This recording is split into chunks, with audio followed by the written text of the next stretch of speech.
nang kawatsay na di mo, nang katambala di mo ba, nilipilin di, napanpina, pagkaya si Jesus sa amin na nakatulong na Amen.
Laborong nilhasa. Pagkaya pa! Kuki Gospel Artists Association, Kibudo Kalkun Solaka, Kipapi na Bakuna, Julet Patin Tu de La, Kitil Holding Lake Suhamadinga, Boyna Zatsu Manani Zole, Nayu Naleta Hotel Soho, the bonds are in the superstar in Limna Kaine. Kadai Lati Nuna Kimboy, Mompung Balwal Kunain, Kazit lang ating kung di masangatso, bolhang mangsa, haukip anagitihin, tuwangin, pamangsa, haukip agitita. Kipat na tao ay magpilino, Pastor Tungnaw YK, KCC Amazon Gawin. Basikin ko hozo sihi patin lor pinilihin no kaya superstar din kahong dok ate patin nga taon mo te ngay ko ba kapal di ta patin kaya po be kanang sumuba nunga ko lang tanta na madog na zona amer highlight bawang highlight nang madog na zona tanta onda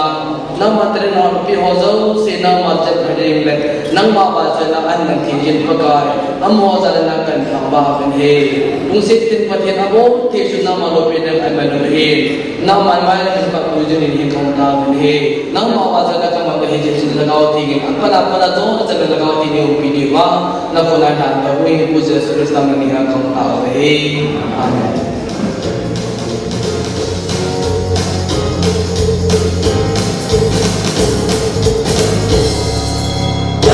Mampu saling buka sailano, bini tapi hidup berinam mati. Gimana tu sailah hai konin, bulan boleh kai sendiri. Tapi mampu saling buka sailano, bini tapi hidup berinam mati.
Sailano.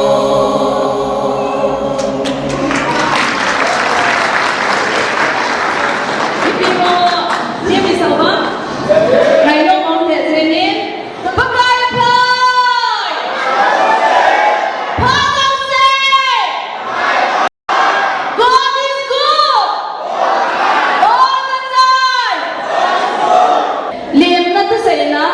kuga president, Buzang Pokay, paano na peunti? Nabon sabi nithakha ito bang patha ipeo patin thangban umasahen liam na thu amasan pachin thagaw thi imozo se damle bit ke cha lai mun ai kai pa ayum pi pa pathin in su ki liam sa ne tuin za umta chilges a anikitim pu langkhan pau guite chairman ADCC Churchanpur ama ahi abanteng na function president pu thangjangam haukip simul abanteng le guest of honor pu seimang pungsai ibong bazana che abanteng le ahong ki khom ni pi ho zo se Cookie Gospel Artist Association si le dangin kalim na le kangai lu na kaput zin na masalam kan bewe mizo se kangai lu win ikilim na chan chuin tin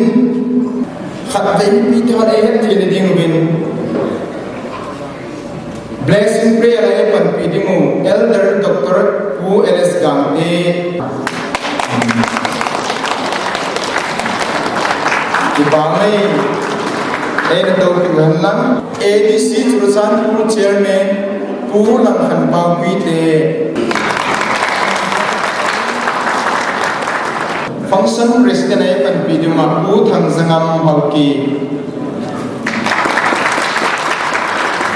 Ibangai Guest of Honor ay panpiduma Pu Say Kumangkong Sai Ibong Bazar Pastor Thang Kumawai Pay Opening Prayer Eman Pipao Upa Demang Hauki Pa Peter Ngamsei Kat Emdin Dok Kano Cookie Gospel Artist Association Itihi Amin Chom Nama Uga in 2003 Lain Po na nalenta gamsung inam sungdin mun ho nei na zalen wai la pai adis KIC Secretary Daniel Gangte aum dem tu ahi zani na pa nahi patai la pe tan tu pe ta hin ahun inzem nai point ama zam hi kuga ti pudo ding kur laya pan nasata ani la he tai hidia konsun egam sung wa he Uki nam mi desu wahin amla pau chom chom ki kumin hiti hol achu thilsa chom chom ho he ani ki bona in lasa ho hi no mi bilo sen amu dalam le angai lu pe ni ka ki gelu min hi jong ka hi du ka ta san cham na le dung mo na ti pi bo thi umam ibo the chan hi ba cha ka sa kun pan la taw te ti achu Cookie Gospel Artist Association Amin Chom Lama Kuga 2004 February 15 ni ko ahi annual taw na to thua hung ki phut do ahi pathin thampanam ki ta hen Cookie in P in recommended foreign case author headquarter in Lamkai Operation Chom Choma Purin head P na kilama san hung ki phut do ahi hichidu ko annual taw na chu mi gu bo ahi in hichiba chan Pu Daniel Gangte Tule Tua KIC Secretary Mary Abanti Ngale Hebe to Thang Tua Zine Ta Cha Teskul Kaita Hechin Hauki Tua Zong Zine Kita Aza Paskul Kai Kita Abanti Ngale Pastor LP Snell Abanti Ngale Pema Pastor Zang Pokai Hauki Mi Gup Se Pakai Anga Emona February Tarik Somna 2004 Kumani Cookie Gospel Artist Association He Henge Diktaw Te Jaham Kipanahi tu kumhi kumsole kumkhat chan na dai pathin lo pin chan ta hen nunga desi kolgam tuki ben rendu yak tu mula kona hi abai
Gospel Message APP Dengwa,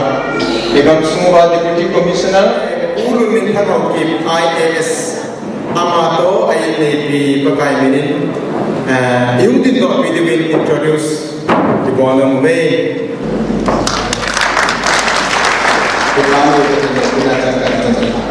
Kuga member ko bang tumpi na paanin bu elder Dr. LS Gangterin kipapiong ta wala ada ngale ka thir na saloy ang ano pa tan na na bitaute Pak Ajak nga la sak ding kila kahin kuwa te atel je kun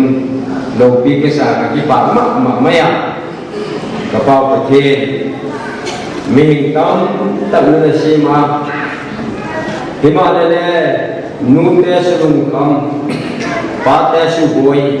gam sung suno hong su se mi ke to ding ke to sak tam tat min anapin nalak tuni hin Cookie Gospel Artist Association anakit po daw nung kumsom na kung katahit na dingin tuni hin misom ni nagbutehi hin kuting itong mga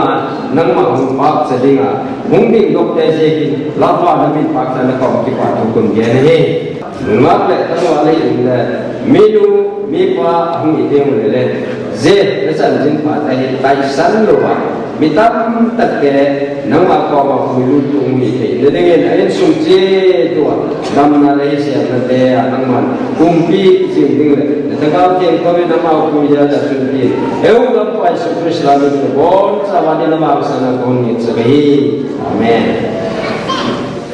bon saben khot tam lo na ben se hote tam lo ni tam lo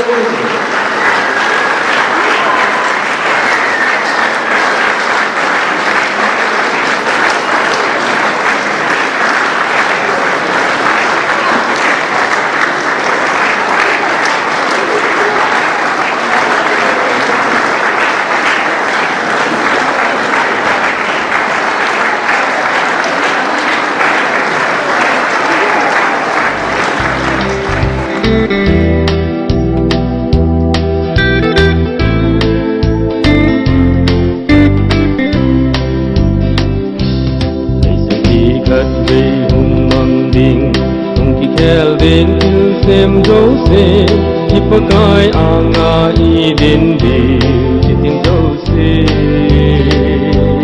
Alau kau nama anga jun itin nam tin hung i khom ding akisel jong lau hel ding jun iting le.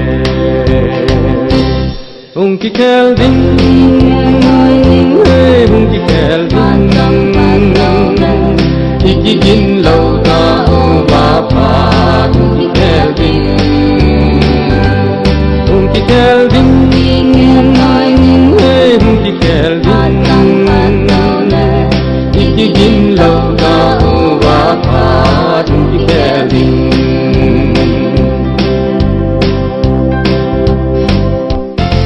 Ikigin pa situ ahi Adin ihem anga jau koi mit bet ka lâu wa hung dung ding pakai ni ko ding nga te ho chu apui tau ding wan mei ko nga aton sot lâu pi na mun chu lung ta bin te hung ki kel ding hey hung ki kel ding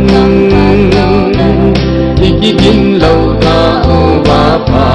Ungki kelding Ungki kelding Hey ungki kelding Ikigin lau ta o bapa Ungki kelding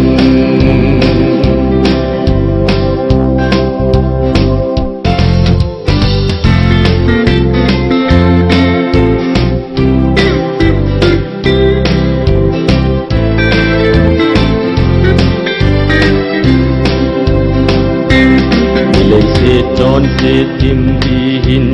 ni hem lung tim apui mang ji aton sot na man tha na lam ti lama chun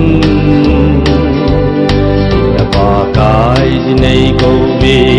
aton sot go lo pi ding in kile se tam lai ni ko hin kigin pau be hung ki khel ding hey hung ki khel ding kigin lo ka wa pa hung ki khel ding hung ki khel ding hey hung ki khel ding kigin lo ka wa pa hung ki khel ding hung ki khel ding hey hung ki khel ding kigin lo ka wa pa hung ki khel ding hung ki khel ding hey hung ki khel ding kigin lo ka wa pa hung ki khel ding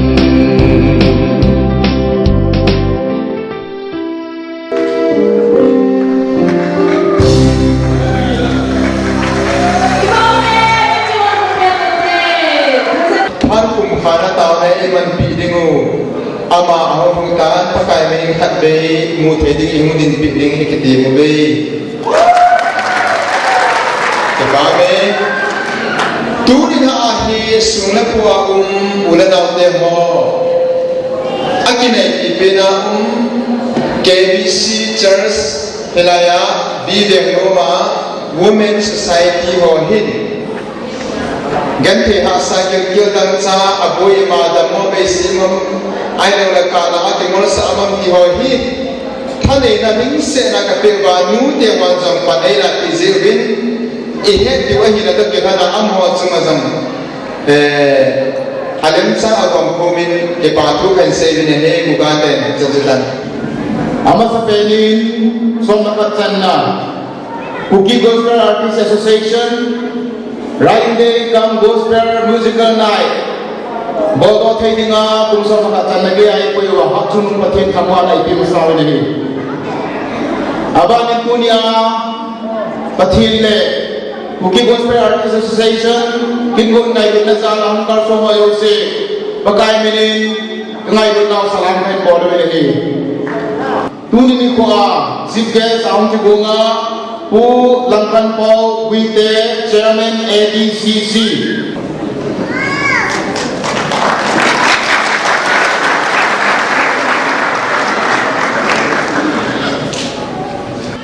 Founder President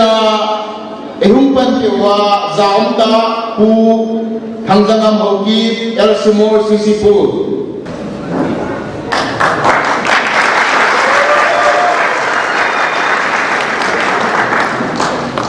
Geso Konala Ehumpan Tiwa Zaumta Pu Seikomang Kongsai Tibong Sisipur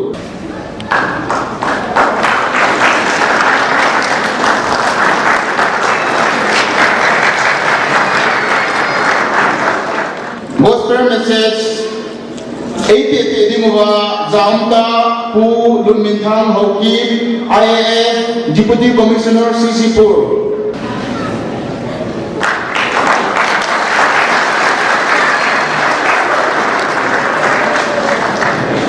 Tuga member Hozosi Pathininga Wangthum Pina Pathininga Itaw Piwa Zaumta Elder Dr. L.S. Gamte Chairman ECCI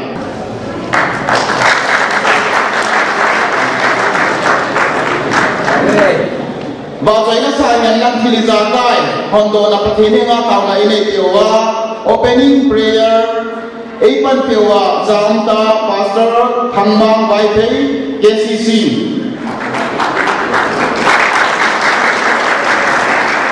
program kumkana Eiman Pidi Muwa Zaumta Elder Dembang Haugi Emmanuel Church ECA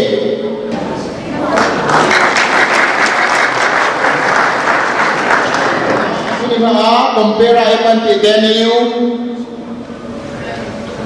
Amasapena Zaumta Pu Mangsa Haugi Anicana Zaumta Nunga Timboy Haugi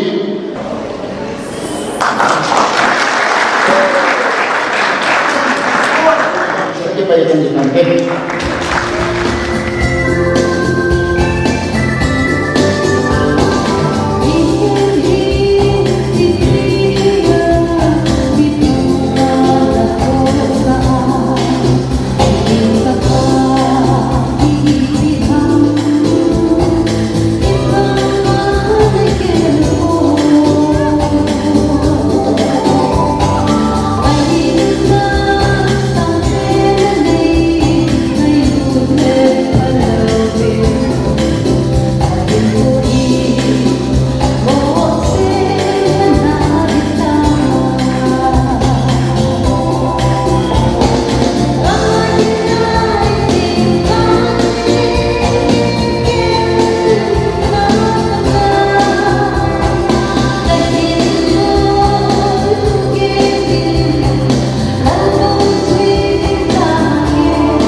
Langkan Pau Buite Chairman ADCC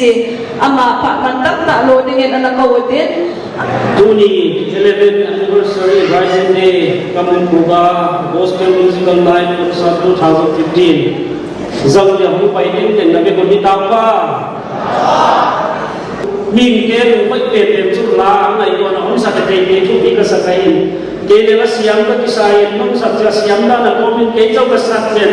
na ka ko min a siam lo bi ka so ken no sa kon zo cha so siam ka yin to la siam le ka nai sam pe na yin Pachian ni na pachian na ila na pachian phak na lai chiun hiai ten na kula ka la sa pe ka ngai sam yin ka ngai sam ni ang kon pe chu gospel singer te hi chi to ni ko kula no mai Diamond kan le centenary kan zang kai ni dia ko pachian ni kuga ko zo le ka che ni de sang na online ko je ba kai ya ko pa pai dia ke de sang man dia chu ke de sang na chi bai na bu bi ni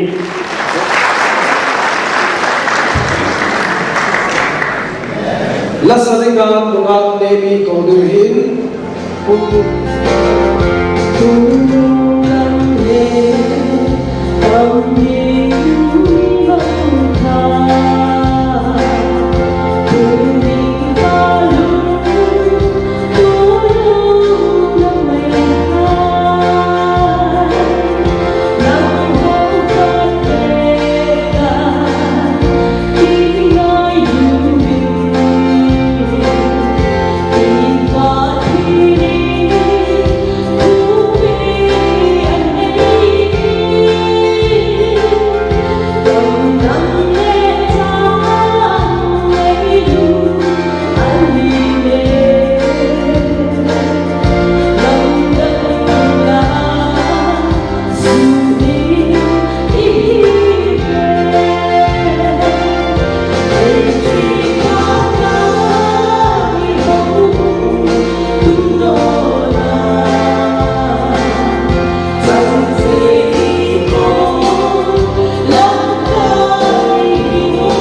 dia programa anak gizi pu zam tadi si pu iko do hitan. Genesis book has also indicated, God said unto them, be fruitful and multiply. Not more garden, not more punctate, and replenish the earth. They say, Chukung be low in the air. Aban kina, subdue it. Nanuya kui, natunuya kui. They say, Chukung be low in the Jew. Habakkuk buông ni giáo của người đẹp chỉ cần xây dựng tuy vì không lấy áp dụng số bằng chữ lấy sự phong bì và thế lâu bì là hết là chữ lô số hết chúng ta là có sự lao với sa thế mà áp huy ấy ta environment này có là chữ và thế lâu bì là alo tập bằng chuối u kí cái cái chữ béo thì cái kilo mình Abraham so ni piti ti mo pathe Abraham pathe mo ta san je thongai je pathe so je achian ma lo se chon na le ha cho ka pathe ning jui pa chu nam le ta se ne ki ra na ka le koi tu ne no ka ka le ho boss tra ja da ta tu ji ne koi la ma ka se ne no no me ne bas ma ka ta tao là các anh đi những giáo trình tập có chứ vào nơi bị họ làm thì tập có rất là bị Christian cái thì sẽ cũng tin là cái gì cũng luôn tuy không lên là đủ số phần nghìn và thế nó bị là hệ chủ số ta hành thì chủ là thật ra phải ba chuyện thế mà thế nó bị là chủ và về là sẽ có đủ số thì xây của mình thì mong cho một cái bảo cần xây Aman stage sa hinlo zin na yin koy taba ka hino mo dingin Chandel district sita bang buwa na yin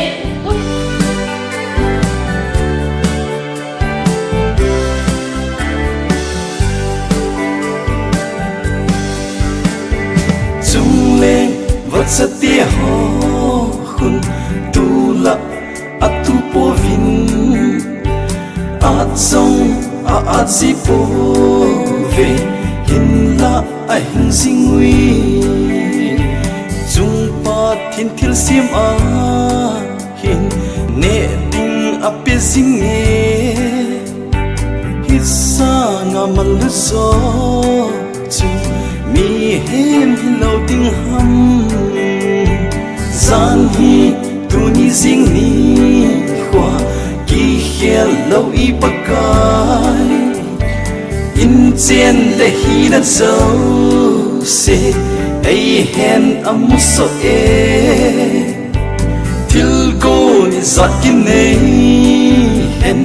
lung dong sing song leo hen Giêsu apan lo na chu isa kai pan na pe mi him til kun zo si sa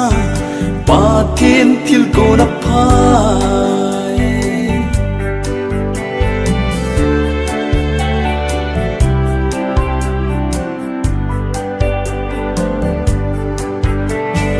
singa ikati ding ham ipi kan ne ding ham tin lung kham lo sen tin si sun an na se chung pa thiên ngày lúc na chun na khan khô a kian nai til sim zo si da a in mi hem a thu pi pen san hi tu ni sing ni khwa ki khel lo i pakai in chen le hi na zo se ai hen am so e til go ni zat kin nei hen lung dong sing song leo hen Giêsu apan lo na chu isa kai pan na pe mi him til kun zo si sa pa thiên til go na pai chung leng va cha ti ho kun tu la at po vin at song at si po ve hin la a hing singui chung pathian thil se ma hin ne ding a pi sing anei singui isanga man lu so su mi he ma hi thil ko ni zat kin nei hen lung tong sing song leo hen Giêsu apan lau na chu iza kai pan na pe mi him thil kun zo si sa pa thiên thil ko na pai ho Giêsu apan lau na chu iza kai pan na pe mi him thil kun zo si sa pa thiên thil kon apa lo pi na tin sa ta Buồn hăng hậu mình lơ thiên thể riêng yên Adam tuân lên à dân giả ô mà ấy bật biểu Ô xây thơ mà gồm sai cây bông cho ra chan phồn nam pi nga ka nan ki pa ge lai ka ki bai ai na bang ka den ka ge lai la ha ga si kalau lo na ka ko na ni dia ka siang ki le igam su ni da ki chon da ku pa te ka nga ki na ku ni san ge ya chon no i de na min ko lo ki no ya yu no i de na ha si na ku ne chon ai thì dùng để cũng nhà cho đây là công nhân thì mà sẽ về nên cũng chỉ kia sẽ chỉ ta cũng president president đi cũng thằng này đi si để làm sao mà sẽ về buat jika kita sedangkan TV dah sedih mo deh kecil mo nungan tiga doa nanti diwaji mui bate jika cuba bulan ke pada terba koi macam apa tu yang tu hak tu di sini mungkin kita kira kita masih masih mungkin jangan tu kita masih kita sebagai pun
Paul Churachandpur. Kuni lain kenal kasih dong awin kasih dong tu tu lain elau tu sih ho bila utang pi mai bin nela no ho si lang tu kesi yo pakai tidak tahu ni. Itu contoh melakukan sehingga tugas saya kesahatan ini mereka kaya hobi atau nanti sahuri responsi masuk dari. Jadi nak cun baik ucap kaya kasih dorong tu Matthew bungsu tu sang apa dah bersama le. Mungkin dia tu dia kami. Mungkin dia mungkin dia mungkin apa cuma apa loh mungkin mungkin kita bangsu ke alih itu cuma leh itu cuma ini dia tu ni nak orang ini itu sih cuma tu dia ini bisa tu wajib leh kalau cuci bisa tu wajib leh kalau cuci dia tu leh kalau ini normal tu kesi lo ada mercy lang apa lagi kisah itu something yang akan sehingga